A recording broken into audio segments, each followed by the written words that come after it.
Loïc Béguet, je suis le dirigeant du chantier du Redo et importateur France pour la marque Bente Yacht. Donc des petits voiliers de 28, 24 pieds et 39. Et là on est aujourd'hui sur un Bente 24, donc le plus petit de la gamme. Un bateau de 7,50 m. C'est un bateau qui est destiné à de la croisière côtière, week-end ou des boats. Et on a voulu trouver une alternative au moteur hors-bord thermique qui n'était pas pratique à l'arrière, qui ne démarre pas tout le temps.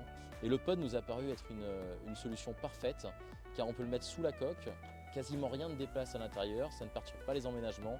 On arrive à avoir un bateau qui reste très fonctionnel et très aménageable, sans le bruit. Voilà. Alors l'installation, c'était une première pour nous, mais bien guidé par les techniciens de Thébault, on a réussi à faire ça assez rapidement. Factuellement, c'est beaucoup plus simple qu'un moteur thermique inboard. Il n'y a pas de châssis, on a simplement 4 trous à faire dans la coque avec des gabarits pour venir le fixer. L'installation mécanique du pod se fait en une matinée.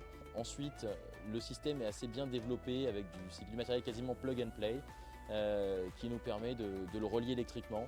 Il y en a pour une journée et demie de travail pour un technicien qui connaît le matériel. Donc c'était plutôt hyper bien fait et assez pratique. Alors on a mis le bateau à l'eau la semaine dernière, donc le Croesti La Rochelle, 120 000 à peu près. Donc forcément se pose la question de l'autonomie. Avec quelques chiffres assez précis maintenant, on arrive à faire 5 nœuds 2, 5 nœuds 5 par mer plate à moitié de la puissance, donc à 1500 watts, ce qui nous donne une autonomie d'un peu plus de 3 heures, ce qui est déjà super bien pour un petit déboat.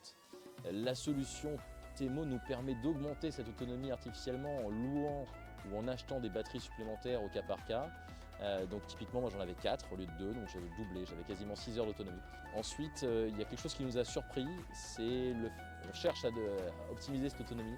Donc très souvent on va mettre des voiles avec 4 nœuds de vent et au lieu d'être à 3 nœuds, d'accepter ce 3 nœuds sur un convoyage qui est un peu lent, on va mettre un tout petit peu de poussée à 400 watts, ce qui va nous permettre de faire tourner le moteur pendant plus de 10 heures et d'avoir une vitesse surface à 5 nœuds.